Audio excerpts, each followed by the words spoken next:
भारत और क्रोएशिया के बीच कई अहम समझौते हुए हैं। पीएम मोदी 3 देशों की सफल यात्रा के बाद स्वदेश वापस लौट चुके हैं। देखिए रिपोर्ट। हम सहमत हैं कि आतंकवाद मानवता का दुश्मन है, लोकतंत्र में विश्वास रखने वाली शक्तियों का विरोधी है।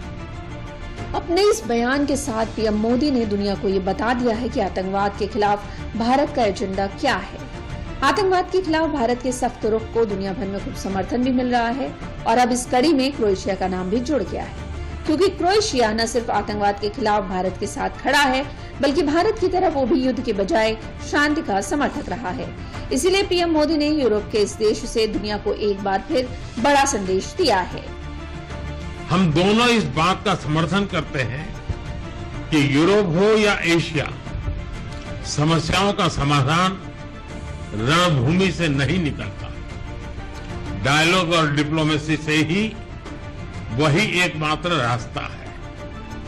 किसी भी देश की क्षेत्रीय अखंडता और संप्रभुता का सम्मान आवश्यक है। पीएम मोदी पहली बार क्रोएशिया की यात्रा पर गए थे, जो गुरुवार को खत्म हो गई, लेकिन इस यात्रा ने भारत और क्रोएशिया के नए रिश्तों की शुरुआत कर दी है। भारत और क्रोएशिया के बीच कई अहम समझौते हुए हैं। The two leaders then welcomed the signing of 4 documents.